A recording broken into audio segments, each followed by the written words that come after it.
ಕ್ಷಮೆ ಇರಲಿ, ತುಂಬ ಲೇಟ್ ಆಗೋಯ್ತು ನನ್ನ ಕಡೆಯಿಂದ. ಸೊ ಫಸ್ಟ್ ಆಫ್ ಆಲ್ ಸಾರಿ ಎಲ್ಲರಿಗೂ. ಹಲೋ, ಕೇಳಿಸಿದ್ಯಾ? ಸರಿ, ಅದು ಮೈಕು ರವಿ ಸರ್. ಓಕೆ, ಇದು ವಿಸಿಬಲ್ ಇದೆಯಾ? ಕೇಳತ್ತಾ? ಇಲ್ಲ, ಇನ್ನೂ ಜೋರಾಗಿ ಮಾತಾಡ್ಬೇಕಾ? ಓಕೆ. ನೀವು ಟೀಸರ್ ನೋಡಿದ್ದೀರಾ, ಈಗ 3 ಸಾಂಗ್ ನೋಡಿದ್ದೀರಾ. ಸೊ ನಿಮ್ಮ ಅನಿಸಿಕೆ ನನಗೆ ತುಂಬ ಅಂದರೆ ಬೇಕು. ಆ್ಯಂಡ್ ಇದು ನನ್ನ ಮೊದಲನೇ ಪ್ರಯತ್ನ, ಡೆಬ್ಯೂ ಸಿನಿಮಾ.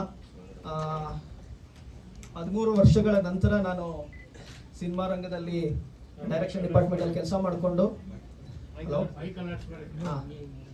ಡೈರೆಕ್ಷನ್ ಡಿಪಾರ್ಟ್ಮೆಂಟಲ್ಲಿ ವರ್ಕ್ ಮಾಡಿ 13 ವರ್ಷ ಆದ ನಂತರ ನನ್ನ ಡೆಬ್ಯೂ ಪ್ರಾಜೆಕ್ಟ್ ಇದು. As A director, as A artist, as A producer. So it's A Austin ಮಹಾನ್ ಮೌನ ಅನ್ನೋದು ಒಂದು it's A love story, and pure love story, emotional love story. And ಹೋಗ್ತಾ ಹೋಗ್ತಾ ಫಿನಿಶಿಂಗು ಇದು ಸಸ್ಪೆನ್ಸ್ ಥ್ರಿಲ್ಲರ್ ಆಗಿ ಫಿನಿಶ್ ಆಗುತ್ತೆ. ಸೊ ರಿಷಾ ಅವರು ಹಾಗೆ ಪ್ರಕೃತಿಯವರು ಇದರಲ್ಲಿ ಮೈನ್ ಇಬ್ಬರು ಲೀಡ್ ಆಗಿ ಕಾಣಿಸ್ಕೊಳ್ತಿದ್ದಾರೆ. ರಿಷಾ ಅವ್ರದ್ದು ಇದು ಸತತ 3 ಇಲ್ಲ 4ನೇ ಪ್ರಾಜೆಕ್ಟು, ಆ್ಯಂಡ್ ಪ್ರಕೃತಿ ಅವ್ರದ್ದು ಮೊದಲನೇ ಪ್ರಾಜೆಕ್ಟು. ಆ್ಯಂಡ್ ಆಸ್ಟಿನ್ ಅನ್ನೋದು ಒಂದು ಕ್ಯಾರೆಕ್ಟರ್ ಹೆಸರು, ಆಸ್ಟಿನ್ ಅನ್ನೋದು ಹೀರೋ ಹೆಸರು. ಕಂಪ್ಲೀಟ್ ಇಟ್ಸ್ ಎ ಮಹಾನ್ ಮೌನ ಅಂದರೆ ಇದು ಕಂಪ್ಲೀಟ್ ಸೈಲೆನ್ಸ್ ಅಂತ. ಸೈಲೆನ್ಸ್ ಇನ್ ದ ಸೆನ್ಸ್ ಅದು ಸಿನಿಮಾದಲ್ಲಿ ಆ ಪಾತ್ರ ನಿಮಗೆ ನೋಡಿದಾಗ ಗೊತ್ತಾಗುತ್ತೆ ಏನಕ್ಕೆ ಅದು ಕಂಪ್ಲೀಟ್ ಸೈಲೆನ್ಸ್, ಮಹಾನ್ ಮೌನ ಅನ್ನೋದು ಏನಕ್ಕೆ ಇಟ್ಟಿದ್ದೀನಿ ಅನ್ನೋದು ನಿಮಗೆ ಅಲ್ಲಿ ಅರ್ಥ ಆಗುತ್ತೆ. ಚರ್ಚ್ ಸುತ್ತಾನೆ ಇರುತ್ತೆ ಅದು ಕಂಟೆಂಟ್ ಅಂತ. ಕ್ರಿಶ್ಚಿಯನ್ಸ್ ಮತ್ತೆ ಚರ್ಚ್ ವಿಚಾರ, ಕ್ರಿಶ್ಚಿಯನ್ ಅನ್ನೋದು ಬರಲ್ಲ, ಇಟ್ಸ್ ಕಂಟೆಂಟ್ ಅಷ್ಟೇ. ಕಂಟೆಂಟ್ ಯಾವುದೇ ಜಾತಿ ಧರ್ಮ ಎಲ್ಲೂ ಅರ್ಥ ಇಲ್ಲ. ಇಟ್ಸ್ ಓನ್ಲಿ ಆಸ್ಟಿನ್ ಅನ್ನೋದು ಒಂದು ಕ್ಯಾರೆಕ್ಟರ್ ಹೆಸರು. ಈಗ ಇಫ್ ಇನ್ ಕೇಸ್ ನಾನು ವಿನಯ್ ಅಂತ ಇಟ್ಟಿದ್ರೆ ವಿನಯ್ನ ಮಹಾನ್ ಮೌನ ಅಂತ ಹೇಳ್ತಾ ಇದೆ. ಬಟ್ ಆಸ್ಟಿನ್ ಅನ್ನೋದ್ರಿಂದ ಆಸ್ಟಿನ್ ಮಹಾನ್ ಮೌನ. It's character. ಮೂಲ ಕಥೆ ಕಲ್ಪನೆ ನಿಮ್ದೇನಾ? ಕಂಪ್ಲೀಟ್ ನಮ್ದೆ. ಸ್ಟೋರೀಸ್, ಡೈಲಾಗ್, ಡೈರೆಕ್ಷನ್ ಎಲ್ಲ ಕಂಪ್ಲೀಟ್. ಮಹಾನ್ ಮೌನ ಅಂದ್ರೆ not be talking too much. ಮಹಾನ್ ಮೌನ ಅಂದ್ರೆ it's A silence, complete silence ಆಗುತ್ತೆ. ಯಾವಾಗ ಆಗುತ್ತೆ ಅನ್ನೋದೇ main important. At one point of time ಅದು ಕಥೆಯಲ್ಲಿ ಗೊತ್ತಾಗುತ್ತೆ. ಟ್ರಯಾಂಗಲ್ ಲವ್ ಸ್ಟೋರಿ ತರ ಬರುತ್ತೆ. It's not about triangle love story. First ಅಂದ್ರೆ ನೀವು ಇದು ಬಗ್ಗೆ ಜಾಸ್ತಿ ಹೇಳಕ್ ಆಗೋದಿಲ್ಲ, ಬಟ್ ನೀವು ನೋಡಿದ್ರೇನೆ ಗೊತ್ತಾಗುತ್ತೆ. ಬಟ್ ಇದರಲ್ಲಿ 2 ಶೇಡ್ ಬರುತ್ತೆ, ಅದು ಮಾತ್ರ ನಾನು ನಿಮ್ಗೆ ಹೇಳ್ಬಲ್ಲೆ. ಟೈಟಲ್ ಇಷ್ಟೊಂದು ಕಷ್ಟ ಇದೆ ಪ್ರೊನೌನ್ಸ್ ಮಾಡೋದಕ್ಕೆ ಅಂತ ಅಂದ್ರೆ ಬೇರೆಯವ್ರಿಗೆ ಹೇಳೋದಕ್ಕೆ ಸಾಧ್ಯ ಅಂತ ಅಂದ್ರೆ ಸುಮ್ಮನೆ ಇರೋದೇ ಬೆಟರ್ ಅಂತ ಸುಮ್ಮನೆ ಆಗ್ಬಿಡ್ತಾರೆ ಆಡಿಯನ್ಸ್. ತುಂಬಾ ಪ್ರೊನೌನ್ಸಿಯೇಷನ್ ತುಂಬಾ ಟಫ್ ಇದೆ ಟೈಟಲ್. ಟಫ್ ಇದ್ರೆ ಈಗ ಮಹಾನ್ ಮೌನ, ಆಸ್ಟಿನ್ ಮಹಾನ್ ಮೌನ, ಅದು ಕಂಪ್ಲೀಟ್ ಸೈಲೆನ್ಸ್ ಅನ್ನೋ ಪದಕ್ಕೆ ಮಹಾನ್ ಮೌನನೇ ಅರ್ಥ. ಅದಕ್ಕೆ ಬರೀ ಮೌನ ಅಂತ ಇಡಕ್ಕಾಗಲ್ಲ. ಓದಕ್ಕೆ ಅರ್ಥ ಆಗ್ತಾ ಇಲ್ಲ, ಜನ ಓದೋದಕ್ಕೂ ಅರ್ಥ ಆಗ್ತಿಲ್ಲ. ನೀವು ಟೈಟಲ್ ಏನಂತ ಗೊತ್ತಾಗಿದ್ದು ಇಷ್ಟು ಕಷ್ಟ ಇದ್ರೆ ಈಗ ನಾನು ಇನ್ನೊಬ್ರ ಹತ್ರ ಮಾತಾಡ್ತೀನಿ ಅನ್ಕೊಳ್ಳಿ, ಆ ಟೈಟಲ್ ಹೇಳಕ್ ಕಷ್ಟ ಆಗಿನೇ ನಾನು ಆ ಸಿನಿಮಾ ಬಗ್ಗೆನೇ ಮಾತಾಡಲ್ಲ, ಅಷ್ಟು ಟಫ್ ಇದೆ. ನೋಡಿದ್ರೆ ಏನು ಅಂತಾನೆ ಅರ್ಥ ಆಗ್ಲಿಲ್ಲ. ಸ್ಟೇಜ್ ಮೇಲೆ ಆಂಕರ್ ಪ್ರೊನೌನ್ಸ್ ಮಾಡಿದಾದ್ಮೇಲೆ ಓಕೆ ಆಸ್ಟಿನ್ ಮಹಾನ್ ಮೌನನ ಅಂತ ಅನ್ನಿಸ್ತು. ಆಸ್ಟಿನ್ ಮೂವಿ ಅಂತ ಹೇಳ್ಬೋದು ಬೇಕಾದ್ರೆ. ನಮ್ಮ ಸಿನಿಮಾ ಮಾತಾಡುತ್ತೆ ಬಿಡಿ. ರಿಲೀಸ್ ಆದ್ಮೇಲೆ 13 ವರ್ಷದ ಹಿಂದೆ ಏನ್ ಮಾಡ್ತಿದ್ರಿ? 13 ವರ್ಷದ ಹಿಂದೆ ಆಕ್ಚುಲಿ ಬಂದು ನಾ ಬೇಸಿಕಲಿ ಎಲೆಕ್ಟ್ರಿಕಲ್ ಇಂಜಿನಿಯರ್. ಇಂಜಿನಿಯರಿಂಗ್ ಮುಗಿದ ನಂತರ ನಾನು ಶಾರ್ಟ್ ಫಿಲಮ್ಸ್ ಮಾಡ್ಕೊಂಡು ಬಂದೆ. ಸೊ ಶಾರ್ಟ್ ಫಿಲಮ್ಸ್ ಆದ ನಂತರ ಕಮರ್ಷಿಯಲ್ ಮೂವೀಸಲ್ಲಿ ಅಸಿಸ್ಟೆಂಟ್ ಡೈರೆಕ್ಟರ್ ಆಗಿ ಸುಮಾರು ಮೂವೀಸ್ಗೆ ಕೆಲಸ ಮಾಡಿದೆ. ಅಪ್ಪು ಸರ್ ಜೊತೆ ಚಕ್ರವ್ಯೂಹದಲ್ಲೇ ಅಸೋಸಿಯೇಟ್ ಆಗಿ ಮಾಡಿದೆ. ಸೊ ಅದಾದ ನಂತರ ಈಗ ಆಲ್ಬಮ್ ಸಾಂಗು, ಡಾಕ್ಯುಮೆಂಟ್ರಿ ಸುಮಾರು 14-15 ಪ್ರಾಜೆಕ್ಟ್ಸ್ ಮಾಡಿದ್ದೀನಿ. ಸೊ ಇದಾದ ನಂತರನೇ ಇವಾಗ ಇದು ನನ್ನ ಡೆಬ್ಯೂ ಪ್ರಾಜೆಕ್ಟ್. ಈಗ ಬೇರೆ ಕಲಾವಿದರು ಇದ್ದಾರೆ, ಯಾಕೆ ಬಂದಿಲ್ಲ ಅಂತ? ಯಾಕೆ ಬಂದಿಲ್ಲ ಅನ್ನೋದಕ್ಕಿಂತ ನಾನು ಇದು ಜಸ್ಟ್ ಒಂದು ನಮ್ಮ ಮೇನ್ ಲೀಡನ್ನು ಮಾತ್ರ ಕರೆದಿರೋದು. ಬೇರೆ ಕಲಾವಿದರಿಗೆ ಟ್ರೈಲರ್ ಲಾಂಚಲ್ಲಿ ದೊಡ್ಡ ಇವೆಂಟ್ ಮಾಡ್ತೀವಿ, ಅವಾಗ ಎಲ್ಲರೂ ಬರ್ತಾರೆ. ಇಡೀ ಟೀಮು ಕಂಪ್ಲೀಟ್ ಎಲ್ಲ ತರಂಗಣ ಎಲ್ಲರೂ ಇರ್ತಾರೆ. ಇದು ಯಾವಾಗ ಶೂಟಿಂಗ್ ಸ್ಟಾರ್ಟ್ ಆಗಿದ್ದು? ಯಾವಾಗ ಎಲ್ಲೆಲ್ಲಿ ಮಾಡಿದ್ರಿ ಶೂಟಿಂಗ್? ಶೂಟಿಂಗ್ ಬಂದು ಇದು ಮಾರ್ಚ್ 2023. ಸೊ ಅವಾಗ ಸ್ಟಾರ್ಟ್ ಮಾಡಿದ್ದು. ಮೈಸೂರು, ಹಾಸನ, ಚಿಕ್ಕಮಗಳೂರು, ಹೊನ್ನಾವರದಲ್ಲಿ ಶೂಟ್ ಮಾಡಿದ್ದೀವಿ. ಸೊ 22 ದಿನ ನನ್ನ ಕಾಲ, 22 ಡೇಸ್ ನಾನು ಶೂಟ್ ಮಾಡಿರೋದು. ಸೊ ಕಂಪ್ಲೀಟ್ ವಿತ್ ಸಾಂಗ್ಸ್ ಎಲ್ಲ ಸೇರಿ. ಈಗ ಈ ಸಾಂಗ್, ಹಿಂದಿನ ಸಾಂಗ್ ತೋರಿಸಿದ್ರಲ್ಲ, ಸಿಂಗರ್ ಆಡ್ತಾ ಇರೋದು, ಕರೆಕ್ಟ್. ಅದು ಏನಾದ್ರು ಅರ್ಥ ಆಗುತ್ತೆ? ಏನಾದರೂ ಅರ್ಥ ಆಗುತ್ತಾನೆ ಆಗಲ್ಲ. ಏನೋ ವರ್ಡಿಂಗ್ಸ್ ಏನು ಹೇಳ್ತಾ ಇದ್ದಾರೆ ಅಂತ ಅರ್ಥನೇ ಆಗಲ್ಲ. ಅದು ಒಂದು ಲ್ಯಾಟಿನ್ ಪದ. ಇಲ್ಲಿ ನಿಮ್ಗೇನಾದ್ರು ಇಲ್ಲಿ ಟೆಕ್ನಿಕಲ್ ಪ್ರಾಬ್ಲಮ್. ಇಲ್ಲ ಇಲ್ಲ ಇಲ್ಲ, ಅದು ಲ್ಯಾಟಿನ್ ವರ್ಡ್ಸ್ ಅಲ್ಲಿ ನಾವು ಯೂಸ್ ಮಾಡಿದೀವಿ. Yeah. ಅದು ಏನಿಲ್ಲ, ಡೊಲೋನಿಮಿಸ್ ಅನ್ನೋದು ಏನಂದ್ರೆ starting the pain in me grows, this is all I know, ಅದನ್ನ ನಾವು ಲ್ಯಾಟಿನ್ ಅಲ್ಲಿ ಮಾಡಿದೀವಿ ಅಷ್ಟೇನೆ. ಓ ವಿಧಿ ಅಂತ ಆಮೇಲೆ ಬರುತ್ತೆ. ಹೌದು, ಅದು ಕನ್ನಡದಲ್ಲಿ ನೆಕ್ಸ್ಟ್ ಸ್ಟಾರ್ಟ್ ಆಗುತ್ತೆ. ಸ್ಪೆಲ್ಲಿಂಗ್ ಮಿಸ್ಟೇಕ್ ಇದೆಯಲ್ಲ ಮೌನ ಅಲ್ಲಿ. ಮಹಾನ್ ಮೌನ ಆಗ್ಬೇಕಿತ್ತಲ್ಲ ಅದು. ಮಹಾನ್ ಮೌನ, ಮಹಾನ್ ಮೌನ ಅಲ್ಲ, ಅದೇ ಹೇಳ್ತಾ ಇದ್ದೀನಿ ನಾನು. ಮಹಾನ್ ಮೌನ, ಮಹಾನ್ ಮೌನ ಅಲ್ಲ. ಮಾವತ್ತಿಗೆ ಮಾವತ್ತೇ ಇಲ್ಲ ಅದು ಅಂತ ಹೇಳ್ತಾರೆ. ನಾ ಕೆಳಗಡೆ ಮಾವತ್ತಿದೆಯಲ್ಲ, ಇದೆ ಮಾವತ್ತಿದೆ. ಮಾವತ್ತ ಇಲ್ಲ ಮಾವತ್ತದ ಇನ್ನೇನಂತ ಅದು ಪೂರ್ತಿ ಹಾಕಿಲ್ಲ, ಹಿಂಗೆ ಅರ್ಧ ಹಾಕಿರಲ್ವಾ ಪೂರ್ತಿ ಸಿ ಅಲ್ಲಿ ಕಾಣ್ತಾ ಇದೆ, ಕ್ಲಿಯರ್ ಆಗಿ ಕಾಣ್ತಾ ಇದೆ. ಈಗ ಫಾಂಟ್ ಏನೋ ಚೇಂಜ್ ಮಾಡೋ ಪ್ಲಾನ್ ಇದೆಯಾ ಸರ್? ಇಷ್ಟೆಲ್ಲ ಹೇಳಿದ್ಮೇಲೆ ಒಪಿನಿಯನ್. ಫಾಂಟ್ ಚೇಂಜ್ ಮಾಡೋದು ಅದು ಆಕ್ಚುಲಿ ಬರ್ಸಿರೋದು, ಅದು ಸಿ ಹ್ಯಾಂಡಲ್ಲಿ ಬರ್ಸಿ ಅದಾದ್ಮೇಲೆ ಮಾಡಿರೋದು, ಆರ್ಟಿಸ್ಟ್ ಬರ್ದಿದ್ದಾರೆ. ಆರ್ಟಿಸ್ಟ್ ಬರ್ಸಿರೋದು ಅದು ನಾವು. ಸೊ ಈಗ ಯಾವುದೇ ಕಾರಣಕ್ಕೂ ಏನೂ ಚೇಂಜ್ ಮಾಡಲ್ಲ, That's your concept. ಬಿಕಾಸ್ ಅದೇ ಬೇಕು ಅಂತ ನನ್ನ ಒಂದು ಒಪಿನಿಯನ್ ಇಂದ ನಾನು ಮಾಡಿಸಿರೋದು. It's a very big investment for you. Obviously sir, 13 years ಆದಮೇಲೆ ನಾನು ಪ್ರಾಜೆಕ್ಟ್ ಮಾಡ್ತಿದ್ದೀನಿ ಅಂದರೆ ನಾನು ಯಾವ ಲೆವೆಲಲ್ಲಿ ನಾನು ಸ್ಯಾಕ್ರಿಫೈಸ್ ಮಾಡ್ಕೊಂಡು ಬಂದಿದ್ದೀನಿ ಅನ್ನೋದು ಯಾರಿಗೂ ಗೊತ್ತಿಲ್ಲ ಅಷ್ಟೇ. ನಾನು ಆ್ಯಸ್ ಎ ಟೆಕ್ನಿಷಿಯನ್ ನಾನು ತುಂಬ ಅಡಬ, 13 ವರ್ಷ ನಾನು ಎಲ್ಲ ಡಿಪಾರ್ಟ್ಮೆಂಟಲ್ಲೂ ಕೆಲಸ ಮಾಡ್ಕೊಂಡು ಬಂದಿದ್ದೀನಿ. ಆ್ಯಸ್ ಎ ಆರ್ಟಿಸ್ಟ್ ಹೊಸ್ಬ, ಬಟ್ ಟೆಕ್ನಿಕಲ್ ನಾನು ಸ್ಟ್ರಾಂಗ್, ವೆರಿ ಸ್ಟ್ರಾಂಗ್ ಇದ್ದೀನಿ. ಸೊ ನಾನು ಏನು ಕಂಟೆಂಟ್ ಕೊಡಬೇಕು, ಏನು ಕೊಡಬೇಕು, ಯಾವ ಥರ ಕೊಡಬೇಕು ಅನ್ನೋದು ಮುಂಚೆನೇ ಪ್ಲ್ಯಾನ್ ಆಗಿರೋದು. ಸೊ ನನ್ನ ಜರ್ನಿನೇ ಬೇರೆ ಇದೆ, ಬಟ್ ಈ ಸ್ಟೇಜಲ್ಲಿ ಇದು ಓಕೆ ಸರ್. 2 ಶೇಡ್ ಬರುತ್ತೆ. ಅಲ್ಲ, ಇನ್ವೆಸ್ಟ್ಮೆಂಟ್ ಪಾಪ ನಿಮ್ಗೆ ಕಷ್ಟ ಆಗಿಲ್ವೇ? ತುಂಬ ಕಷ್ಟ ಆಯಿತು, ಓಪನ್ ಆಗಿ ಹೇಳ್ತೀನಿ. ಯಾರೂ ಪ್ರೊಡ್ಯೂಸರ್ ಇಲ್ಲ, ನಾನೇ ಪ್ರೊಡ್ಯೂಸರು, ಮನೆಯಿಂದನೇ ದುಡ್ಡು ತೊಗೊಂಬಂದು ಹಾಕಿರೋದು. ವೈ? ಬಿಕಾಸ್ ಕಂಟೆಂಟ್ ಚೆನ್ನಾಗಿದ್ದಾಗ ನಾವೇ ಹಾಕೊಂಡು ಮಾಡೋಣ, ಏನಕ್ಕೆ ಬೇಕು, ನಮಗೆ ಕಾನ್ಫಿಡೆನ್ಸ್ ಇರ್ಬೇಕಾದ್ರೆ ಇನ್ನೊಬ್ರನ್ನ ಯಾಕೆ ಬೇಡಬೇಕು? ಅಂದರೆ ನೀವು ಹೀರೋ, ಡೈರೆಕ್ಟರ್ ಕಮ್ ಪ್ರೊಡ್ಯೂಸರ್. ಹೌದು. ಸೊ ಬೇರೆ ಹೀರೋ ಏನಾರು ಅನ್ಕೊಂಡಿದ್ರೆ ಫಸ್ಟ್? ಈ ಸಬ್ಜೆಕ್ಟ್ ಬರೀಬೇಕಾದ್ರೆ ಅನ್ಕೊಂಡಿಲ್ಲ, ಬೇರೆ ಅಂದರೆ ಈ ಸಬ್ಜೆಕ್ಟ್ಗೆ ಬರೀಬೇಕಾದ್ರೆ ಇದಕ್ಕೆ ನಾನೇ ಸೂಟ್ ಆಗಬಲ್ಲೆ ಅಂತ ನನಗನ್ನಿಸ್ತು. ಹಾಗಾಗಿ ನಾನು ಇದನ್ನ ಪಾತ್ರ ಮಾಡಿದೆ, ನನಗೆ ಅಂತಲೇ ಬರ್ಕೊಂಡಿಲ್ಲ. ಬೇರೆ ಏನಾದ್ರು ಪ್ರಶ್ನೆಗಳಿದೆಯಾ? Okay, shade in the sense first half second half ಅಂತ ಹೇಳೋಕ್ಕಾಗಲ್ಲ. ಒಂದು ಕಾಮ್ನೆಸ್ ಇರೋದೇ ಒಂದು ಫ್ಯಾಮಿಲಿ ಇರುತ್ತೆ, ಇನ್ನೊಂದು ಹಾರ್ಶ್ನೆಸ್ ಇರೋ ಒಂದು ಫ್ಯಾಮಿಲಿ ಇರುತ್ತೆ, ಆ ಥರ ಹೇಳ್ಬಂದೆ. ಯಾ, ಸೈಮಲ್ಟೇನಿಯಸ್ಲಿ ನಡೀತಾ ಇರುತ್ತೆ. ನೋ ಇಂಟರ್ಕಾಸ್ಟ್, ನಥಿಂಗ್, ಅದೆಲ್ಲ ಏನೂ ಇಲ್ಲ.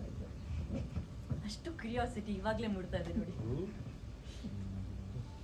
Thank you sir. ನೀವು ರಿಲೀಸ್ ಡೇಟ್ ಏನಾದರೂ ಅನೌನ್ಸ್ ಮಾಡ್ತೀರಾ? ಆ್ಯಕ್ಚುಲಿ ಸೆಪ್ಟೆಂಬರ್ 5th ನಾವು ಬರ್ತಾ ಇದ್ದೀವಿ. ಸೊ KRG ರಿಲೀಸ್ ಅವರು ಮಾಡ್ಕೊಡ್ತಾ ಇದ್ದಾರೆ ಡಿಸ್ಟ್ರಿಬ್ಯೂಷನ್. September 5th. ಸೊ ತುಂಬಾ ವೆರಿ ಯಂಗ್, ಸೊ ನಿಮ್ಮ ಪದಗಳು ತುಂಬಾ ಕಷ್ಟ ಅಂತ ಹೇಳ್ತೀರಾ, ಬಟ್ ಮ್ಯೂಸಿಕ್ ಟ್ಯೂನಿಂಗ್ ಎಲ್ಲ ತುಂಬಾ ಚೆನ್ನಾಗಿ ಇಂಪ ಅನಿಸ್ತಾ ಇದೆ. ಸೊ ತಾವು ಹೇಳಿ ಆಸ್ಟಿನ್ನ ಮಹಾನ್ ಮೌನದ ಬಗ್ಗೆ. ಹಾಯ್, ಎಲ್ರಿಗೂ ನಮಸ್ಕಾರ. First of all thank you all for coming, spending time and coming here, watching our teaser and our songs. ಈ ನನಗೂ ಇದು ಮೊದಲನೇ ಪ್ರಾಜೆಕ್ಟ್ ಆ್ಯಂಡ್ ಇದು ಮಾಡುವಾಗ ತುಂಬ ಫ್ರೀಡಮ್ ಸಿಕ್ತು. ಒಂದೊಂದು ಹಾಡು, S, while working on each song there was a lot of freedom. He said whatever you feel like you can experiment, and that's very rare. I think a lot of restrictions are ಬರುತ್ತೆ. So generally ಒಂದು film ಮಾಡುವಾಗ ತುಂಬ restrictions ಇರುತ್ತೆ. Producers opinions ಇರುತ್ತೆ, directors opinions ಬೇರೆ ಇರುತ್ತೆ, ಆಮೇಲೆ actors ಕೂಡ ಅವ್ರವ್ರ ಮ್ಯೂಸಿಕಲ್ ಒಪಿನಿಯನ್ಸ್ ಹೇಳ್ತಿರ್ತಾರೆ. ಸೊ ಈ ಪ್ರಾಜೆಕ್ಟಲ್ಲಿ ಒಂದು ಫುಲ್ ಫ್ರೀಡಮ್ ಥರ ಸಿಕ್ತು. ನಾನು ನನ್ನ ಥಾಟ್ಸ್, ಪ್ರಾಪರ್ಲಿ ನನ್ನ ಎಕ್ಸ್ಪೆರಿಮೆಂಟ್ಸ್ ಎಲ್ಲ ಮಾಡೋಕ್ಕಾಯಿತು. And I am very proud of all the songs and thank you all for, ಈಗ ಒಳ್ಳೆ ರೀಚ್ ಕೂಡ ಬಂದಿದೆ ಯೂಟ್ಯೂಬಲ್ಲಿ ಸಾಂಗ್ಸ್ಗೆ. ಆ್ಯಂಡ್ ಎಲ್ಲ ಸಿಂಗರ್ಸು ಬಂದು ತುಂಬ ಚೆನ್ನಾಗಿ ಹಾಡಿದ್ದಾರೆ, ಅವ್ರವ್ರ ಒಪಿನಿಯನ್ ಎಲ್ಲ ಕೊಟ್ಟು ಚೆನ್ನಾಗಿ ಮಾಡಿದ್ದಾರೆ. It's come out well. And backgrounds ಎಷ್ಟು ಸಾಂಗ್ ಇದೆ? ಟೋಟಲಿ 6 ಸಾಂಗ್ಸ್ ಇದೆ ಸರ್. ಈಗ ನಾವು 3 ಸಾಂಗ್ಸ್ ಕೇಳಿದ್ವಿ. ಆದಷ್ಟು ಬೇಗ ಇನ್ನು 3 ಸಾಂಗ್ಸ್. ಇದು ನಿಮ್ಮ ಡೆಬ್ಯೂನಾ ಅಥವಾ ಇದಕ್ಕೆ ಮುಂಚೆ ಯಾವ್ದಾರ ಮಾಡಿದ್ರಾ? ಕರೆಕ್ಟ್, ನಂದು ಇದು ಮೊದಲನೇ ಪಿಕ್ಚರ್. ಆ್ಯಂಡ್ ನಾನು ತುಂಬ ಮ್ಯೂಸಿಕ್ ಡೈರೆಕ್ಟರ್ಸ್ ಜೊತೆ ಅಸಿಸ್ಟ್ ಎಲ್ಲ ಮಾಡಿ ಈಗ ನಂದು ಮೊದಲನೇ ಪ್ರಾಜೆಕ್ಟ್ ಇದು. ಆ್ಯಂಡ್ BGM ಕೂಡ ತುಂಬ ಕೇರ್ ತೊಗೊಂಡು ಒಂದೊಂದು ಡೀಟೇಲ್ ಚೆನ್ನಾಗಿ ಬರಬೇಕು ಅಂತ ಒಂದು ಪ್ರಯತ್ನ ಇದ್ದಿತ್ತು. And yeah, thank you all so much. And ಸ್ಟುಡಿಯೋಲ್ಲಿ ಮಾಡಿದ್ದೀರಾ ಅಥವಾ ಬೇರೆ ಕಡೆ?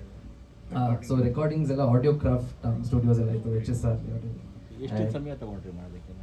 ಸೊ ಮೋಸ್ಟ್ಲಿ ಒಂದು 2 ವೀಕ್ಸಲ್ಲಿ ರೆಕಾರ್ಡಿಂಗ್ಸ್ ಎಲ್ಲ ಆಯಿತು. ಬಟ್ ಕಂಪೋಸಿಷನ್ಸ್ ಎಲ್ಲ ಅದು ಇನ್ಸ್ಪಿರೇಷನ್ ಯಾವಾಗ ಬರುತ್ತೆ ಅಲ್ಲಿ ಟಕ್ ಅಂತ ಆಗ್ಬೋದು. 5 ಮಿನಿಟ್ಸಲ್ಲಿ ಒಂದು ಕಂಪೋಸಿಷನ್ ಆಯಿತು. ಇನ್ನೂ ಒಂದು ಕಂಪೋಸಿಷನ್ ಮಾಡೋಕ್ಕೆ ಒಂದು 2-3 ಡೇಸ್ ಕೂಡ ಆಯಿತು. ಸೊ ಕರೆಕ್ಟ್, ಆ ಇನ್ಸ್ಪಿರೇಷನ್ ಐಡಿಯಾಸ್ ಯಾವಾಗ ಬರುತ್ತೋ ಅದು ಟಕ್ ಅಂತ ಮಾಡಿಬಿಟ್ರೆ ಬೇಗ ಆಗುತ್ತೆ. ಸೊ ಆಸ್ಟಿನ್ ಬ್ರೇಕ್ಸ್ ಬ್ಯಾಡ್ ನೀವು ಕೇಳಿರೋ ಸಾಂಗ್, ಅದು ಆ್ಯಕ್ಚುಲಿ 5 to 7 ಮಿನಿಟ್ಸಲ್ಲಿ ಕಂಪೋಸ್ ಆಯಿತು, ಅಷ್ಟೇ ಆಯಿತು. ಆ್ಯಂಡ್ ಅದಾದಮೇಲೆ ಪ್ರೊಡಕ್ಷನ್, ಲೇಯರಿಂಗ್ ಅದೆಲ್ಲ ಆಯಿತು. ಬಟ್ ಯಾ, ಬೇಸಿಕ್ ಟ್ಯೂನ್ 5 ಮಿನಿಟ್ಸಲ್ಲಿ ಬಂತು. ಸೊ ಬ್ರೇಕ್ ಡೌನ್ ಸಾಂಗ್ ಏನೋ ಹೇಳಿದ್ರಲ್ಲ, ಲ್ಯಾಟಿನ್ ವರ್ಡ್ yes. ಸರ್ ಕೇಳ್ತಾ ಇದ್ರಲ್ಲ ಆಗ. ಕರೆಕ್ಟ್. ಸೊ ಆಸ್ಟಿನ್ ಬ್ರೇಕ್ಸ್ ಬ್ಯಾಡಲ್ಲಿ ನಾವು ಸ್ವಲ್ಪ ಎಕ್ಸ್ಪೆರಿಮೆಂಟೇಷನ್ ಎಲ್ಲ ಮಾಡಿದ್ದೀವಿ. English words and Latin words ಎಲ್ಲ ಯೂಸ್ ಮಾಡಿ ನಿಮಗೆ ಸಿನಿಮಾ ನೋಡುವಾಗ ಅರ್ಥ ಆಗುತ್ತೆ ಅದು ಯಾವ ಸಿಚುವೇಶನಲ್ಲಿ ಬರುತ್ತೆ ಅದೆಲ್ಲ ನೋಡಿ.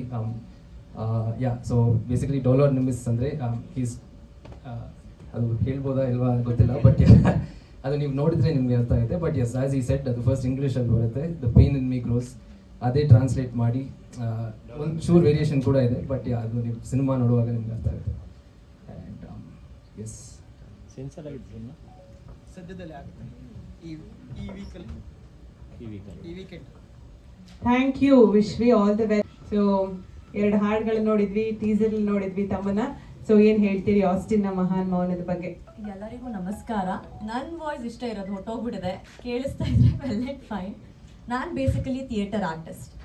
ನಾನು ಈ ಸಿನಿಮಾನ ಒಪ್ಕೊಳ್ಳೋಕ್ಕಿಂತ ಮುಂಚೆ ಆಲ್ರೆಡಿ ನಂದು 2 ಸಿನಿಮಾ ರಿಲೀಸ್ ಆಗಿತ್ತು. ಅದ್ರಲ್ಲಿ 1 ಸಿನಿಮಾ ಸಣ್ಣಗೆ ಹೋಗಿತ್ತು. Every one are very new ನಾನು ಈ ಸಿನಿಮಾ ಕೆಲಸ ಮಾಡಬೇಕಾದ್ರೆ. ಬಟ್ ವೈ ನಾನು ಇದನ್ನು ಒಪ್ಕೊಂಡೆ ಅಂತ ಹೇಳಿದ್ರೆ, ಆಸ್ಟಿನ್ ಅನ್ನೋ ಮೂವಿ, ಎಸ್ಪೆಷಲಿ ಆಸ್ಟಿನ್ನ ಮಹಾನ್ ಮೌನ ಅಂತ ಕೇಳಿದಾಗ ನನ್ನ ಕ್ವೆಶನ್ನು ಹಿಂಗೆ ಇತ್ತು, ಸೇಮ್. ಯಾಕೆ ಸರ್ ಟೈಟಲ್ ಇಷ್ಟು ದೊಡ್ಡದಿದೆ, ತುಂಬ ಕಷ್ಟ ಆಗ್ಬೋದು ಜನಕ್ಕೆ ಟೈಟಲ್ ಹೇಳೋಕ್ಕೆ ಅಂತ ಹೇಳಿ. ಅವ್ರು ಅವಾಗ ಸ್ಟೋರಿ ಎಕ್ಸ್ಪ್ಲೇನ್ ಮಾಡೋಕ್ಕೆ ಮೇ ಬಿ ನನ್ನ ಒಂದು 3 ಸತಿ ಮೀಟ್ ಮಾಡಿದ್ದಾರೆ ಅನ್ಸುತ್ತೆ ಈ ಸಿನಿಮಾ ಸ್ಟೋರಿಗೆ. ಆ್ಯಂಡ್ ಸ್ಪೆಷಲಿ ಅವ್ರಿಗೆ ತುಂಬ ಥ್ಯಾಂಕ್ಸ್ ಹೇಳಬೇಕು. ನನ್ನ ನೋಡ್ತಿದ್ದಂಗೆ ಬೇರೆ ಸಿನಿಮಾದಲ್ಲೆಲ್ಲ ಆಲ್ಮೋಸ್ಟ್ ಗ್ಲಾಮರಸ್ ಆಗಿ ಬೋಲ್ಡ್ ಕ್ಯಾರೆಕ್ಟರ್ಸ್ ಆ ಥರ ಮಾಡಿದ್ದೀನಿ. ಮೇ ಬಿ ಈ ಥರ ಕ್ಯಾರೆಕ್ಟರ್ ಈ ಸಿನಿಮಾ ಮಾಡಿರೋದಕ್ಕೆ ಐ ಆಮ್ ರಿಯಲಿ ಥ್ಯಾಂಕ್ಫುಲ್. ಈ ಕ್ಯಾರೆಕ್ಟರ್ನ ಕೊಟ್ಟಿದ್ದಕ್ಕೆ ಮೇ ಬಿ ಫರ್ದರ್ ಡೈರೆಕ್ಟರ್ಸ್ ಈ ಕ್ಯಾರೆಕ್ಟರ್ ಕೊಡ್ತಾ ಇದ್ರಾ ಇಲ್ವಾ ನನಗೆ ಗೊತ್ತಿಲ್ಲ. ತುಂಬ ಹೋಮ್ಲಿ ಕ್ಯಾರೆಕ್ಟರ್ ಇದೆ. ಜೊತೆಗೆ ಒಂದು ಕಂಪ್ಲೇಂಟ್ ಏನಂದರೆ ತುಂಬ ಡಲ್ ಮಾಡಿದ್ದಾರೆ. ಹೇಳ್ತಾನೆ ಇದ್ದೆ ಅವ್ರಿಗೆ, ಸರ್ ಇಡೀ ಸಿನಿಮಾ ಯಾಕೆ ಇಷ್ಟು ಡಲ್ಲು, ಇರೋ ಮೇಕಪ್ 1% ಮೇಕಪ್ ಇಲ್ಲ, ಅದ್ರ ಜೊತೆಗೆ ಇನ್ನೂ ಡಾರ್ಕ್. ಅದು ಯಾಕೆ ಅಂತ ಅಂದರೆ ಆ ಸ್ಟೋರಿ ಕಂಟೆಂಟ್ಗೆ ಅಂತ ಬಂದಾಗ ವಿ ಆರ್ ಆರ್ಟಿಸ್ಟ್. ಸೊ ಆ ಪಾತ್ರಕ್ಕೆ ಜೀವ ತುಂಬಬೇಕಾದ್ರೆ ಒಂದು ಮಾತು ಹೇಳ್ತಾ ಇದ್ರು, ನೋಡು ರಿಷಾ, ಈ ಸಿನಿಮಾ ಹೊರಗಡೆ ಬಂದಮೇಲೆ ಜನ ನಿನ್ನ ರಿಷಾ ಆಗಿ ಎಷ್ಟು ಇಷ್ಟಪಡ್ತಾರೋ ಗೊತ್ತಿಲ್ಲ, ಜಾಸ್ಮಿನ್ ಆಗಂತೂ ತುಂಬ ಇಷ್ಟಪಡ್ತಾರೆ ಅಂತ you have promised me that. So ಪಾತ್ರ ಅಷ್ಟು ಚೆನ್ನಾಗಿದೆ. ಇಡೀ ಸಿನಿಮಾದಲ್ಲಿ ತುಂಬ ವೇರಿಯೇಷನ್ಸ್ ಇದೆ. ನಮ್ಮ ಸಿನಿಮಾ ಮೇ ಬಿ ಈ ಕ್ರಿಷಿಯಲ್ ಸ್ಟೇಜಲ್ಲಿ ಕನ್ನಡ ಒಂದು ಒಳ್ಳೆ ಸಿನಿಮಾ ಕೊಡ್ಬೋದು, ಜನರಿಗಂತೂ ತುಂಬಾ ಇಷ್ಟ ಆಗುತ್ತೆ. ಆ ಭರವಸೆ ನಾನು ಕೊಡ್ತೀನಿ. ಒಂದು ಥಿಯೇಟರ್ ಆರ್ಟಿಸ್ಟ್ ಆಗಿ ಈ ಸಿನಿಮಾ ನನ್ನ ಮನಸ್ಸಿಗೆ ತುಂಬ ಹತ್ರವಾದಂಥ cinema. So I am very happy, ಜೊತೆಗೆ ಗ್ರೇಟ್ಫುಲ್ ಟು ಯು. ತುಂಬ ಚೆನ್ನಾಗಿ ನೋಡಿಕೊಂಡ್ರು, ಕೋಆರ್ಡಿನೇಟ್ ಮಾಡಿದ್ರು, ಶೂಟಿಂಗ್ ಎಲ್ಲ ತುಂಬ ಚೆನ್ನಾಗಾಯಿತು. ಹೋಪ್ಸು ಆಡಿಯನ್ಸ್ ಎಲ್ಲರೂ ಇಷ್ಟಪಡ್ತಾರೆ ಅಂತ. ಯಾವ ರಂಗಭೂಮಿ ತಂಡ ನಿಮ್ಮದು? ಮೈಸೂರು ಕಲಾಭೂಮಿ. ಎಸ್.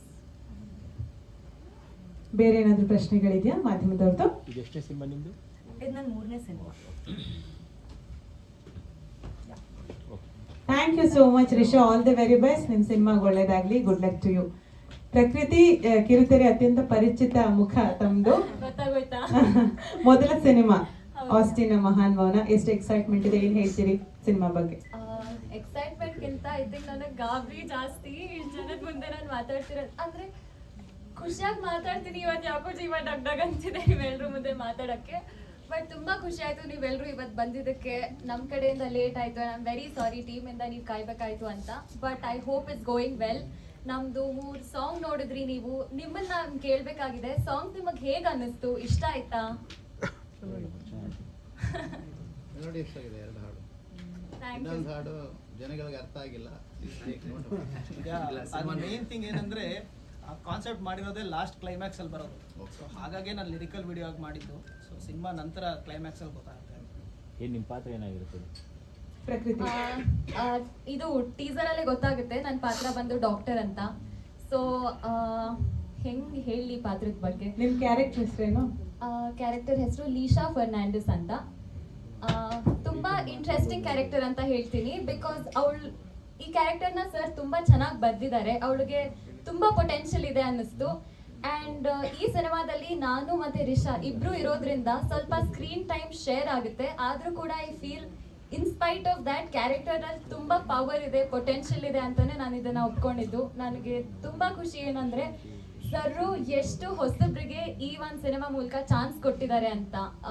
ನಾನು ಮತ್ತು ವಿಶ್ವಿ ಇಬ್ಬರು ಆ್ಯಕ್ಚುಲಿ ಸೇಮ್ ಕಾಲೇಜಲ್ಲಿ ಓದಿದ್ದು. And we used to think ನಮಗೆ ಇಂಡಸ್ಟ್ರಿಗೆ ಬರೋಕ್ಕಾಗುತ್ತಾ ಇಲ್ವಾ, we had so many dreams ಗೊತ್ತಾ. And it's very special for me that ನಾವಿಬ್ಬರು ಒಂದೇ ಸ್ಟೇಜಲ್ಲಿ ಕೂತಿದ್ದೀವಿ ಇವತ್ತು. And heartfully I have to say thanks to you sir. ನಿಮ್ಮ ಡೆಬ್ಯೂ ಸಿನಿಮಾದಲ್ಲಿ ನೀವು ನಮ್ಮೆಲ್ರಿಗೂ ಒಂದು ಚಾನ್ಸ್ ಕೊಟ್ಟಿದ್ದೀರಾ, ನಮ್ಮಲ್ಲಿ ನೀವು ಭರವಸೆ ಇಟ್ಟು ಇಲ್ಲಿ ಕರ್ಕೊಂಡು ಬಂದಿದ್ದೀರಾ ಅಂದರೆ ಐ ಆಮ್ ವೆರಿ ಗ್ರೇಟ್ಫುಲ್. ನಮ್ಮ ಸಿನಿಮಾದಲ್ಲಿ ಇಲ್ಲಿ ಪೋಸ್ಟರಲ್ಲಿ ಕಾಣೋ ಥರ 2 ಶೇಡ್ ಇದೆ. ಶೇಡ್ಸ್ ಬಗ್ಗೆ ನಾನು ಜಾಸ್ತಿ ಹೇಳಕ್ಕೆ ಹೋಗಲ್ಲ, ಬಿಕಾಸ್ ಸರ್ ಬೈದ್ಬಿಡ್ತಾರೆ. ಅದು ನೀವು ಸಿನಿಮಾ ನೋಡಿದಾಗಲೇ ನಿಮಗೆ ಗೊತ್ತಾಗುತ್ತೆ. ಬಟ್ ಇಟ್ಸ್ ವೆರಿ ಇಂಟ್ರೆಸ್ಟಿಂಗ್ ಅಂತ ಹೇಳ್ಬೋದು. ಸಿಕ್ಕಾಪಟ್ಟೆ ಕಾಂಟ್ರಾಸ್ಟ್ ಇದೆ ಒಂದಕ್ಕೂ ಮತ್ತು ಇನ್ನೊಂದಕ್ಕೂ. ಇಲ್ಲಿ ಸರ್ ಮುಖದಲ್ಲೇ ಗೊತ್ತಾಗುತ್ತೆ ಅನಿಸುತ್ತೆ. ಇಲ್ಲಿ ಆಸ್ಟಿನ್ ಹೇಗಿದ್ದಾನೆ ನೋಡಿ. ಸೊ ಆಸ್ಟಿನ್ ಈ ಥರ ಇರೋವಾಗ ಲೀಶಾ ಎಂಟ್ರಿ ಕೊಡ್ತಾಳೆ. And I think that is the beautiful part of my character. ನನ್ನ ಸಾಂಗು ಬಂದಿದೆಯಲ್ಲ ಈ ಭರವಸೆ, it's a very beautiful song. And ಅದರಲ್ಲೂ ಲಿರಿಕ್ಸ್ ಕೂಡ ಹಾಗೆ ಇರೋದು, ನಾವೆಂದಿಗೂ ಸಾಗಲಿ ಈ ಭರವಸೆ ಬೆಳಕಲಿ ಅಂತ. ಸೊ ಅದೇ ಥರ ಇದೆ ಕ್ಯಾರೆಕ್ಟರು. ನನ್ನ ಕ್ಯಾರೆಕ್ಟರ್ ಬಗ್ಗೆ ಹೇಳಬೇಕು ಅಂದರೆ ಆ 2 ಲೈನಲ್ಲೇ ನಾನು ಕನ್ವೆ ಮಾಡ್ಬೋದು. ತುಂಬ ಟಿವಿ ಸೀರಿಯಲ್ ಮಾಡಿದ್ದೀರಾ ಮೇಡಮ್? ಬೆಟ್ಟದ ಹೂ ಅನ್ನೋದೊಂದು ಸುವರ್ಣದಲ್ಲಿ ಬರ್ತಿತ್ತು, ಅದ್ರಲ್ಲಿ ಮಾಡಿದ್ದೀನಿ. ರೀಸೆಂಟಾಗಿ ಲಕ್ಷ್ಮೀ ನಿವಾಸ ಅನ್ನೋದೊಂದು ಝೀನಲ್ಲಿ ಬರ್ತಿದೆ, ಅದ್ರಲ್ಲಿ ಮಾಡಿದ್ದೆ. ನಮ್ಮನೆ ರಾಣಿ ಮಾಡಿದ್ದೀನಿ, ಮನಸಾರೆ ಮಾಡಿದ್ದೀನಿ. ಅದು ನೋಡಿಲ್ಲ, ಅದಕ್ಕೋಸ್ಕರ ಕೇಳಿ. ಗೊತ್ತಾಯ್ತು ಸರ್, ನೀವು ಕೇಳ್ತೀರಾ ಅಂದ್ರೆ ನೀವು ನೋಡಿಲ್ಲ ಅಂತ, ನೋಡಿರೋ ಟಕ್ ಅಂತ ಹೇಳ್ಬಿಡ್ತಾರೆ. 2 ಡಿಫ್ರೆಂಟ್ ವೇರಿಯೇಷನ್ ಅಲ್ಲೂ. ಎಲ್ಲ ಕ್ಯಾರೆಕ್ಟರ್ಸ್ ನೇಮ್ಸು ಕ್ರಿಶ್ಚಿಯನ್ ಕಮ್ಯುನಿಟಿಗೆ ಬರುತ್ತೆ, ಅದಕ್ಕೆ ಏನಾದ್ರು ರೀಸನಿಂಗ್ ಇದೆಯಾ? ಆ್ಯಕ್ಚುಲಿ ಆ ಥರ ಏನೋ ರೀಸನ್ಸ್ ಏನು ಇಟ್ಕೊಂಡಿಲ್ಲ. Show the church also. ಚರ್ಚಿಗ ನಾನು ಈಗ ನಾವು ಹೇಗೆ ಈಗ ಎಕ್ಸಾಂಪಲ್ ನಾನು ಹಿಂದೂ ಆಗಿದ್ರೆ ನಾನು ದೇವಸ್ಥಾನಕ್ಕೆ ಹೋಗ್ತಿದ್ದೆ, ಆಸ್ಟಿನ್ ಆಗಿದ್ದೀನಿ ನಾನು ಚರ್ಚ್ಗೆ ಹೋಗ್ತೀನಿ ಅಷ್ಟೇ. ಅಲ್ಲ, ಅದನ್ನೇ ಕೇಳ್ತಿರೋದು. ಕ್ರಿಶ್ಚಿಯಾನಿಟಿ ಏನಾಯಿತು ಅಂತ ನೀವು ಏನಾರು ಇಟ್ಕೊಳ್ಳಿ ಬರೋಲ್ಲ. ಕ್ರಿಶ್ಚಿಯಾನಿಟಿ ಕ್ರಿಶ್ಚಿಯನ್ ಬಗ್ಗೆನೇ ಮಾತಾಡ್ತೀವಿ. ಎಕ್ಸಾಕ್ಟ್ಲಿ ಕಂಪ್ಲೀಟ್ ಕ್ರಿಶ್ಚಿಯನ್ಸ್ ಇರ್ತಾರೆ ಎಲ್ಲರೂ ಎಲ್ಲ ಕ್ಯಾರೆಕ್ಟರ್ ಎಲ್ಲ ಪಾತ್ರಗಳು Christians. You are basically Christian? No, ಆಮೇಲೆ ಹಿಂದೂ ಅಯ್ಯರ್.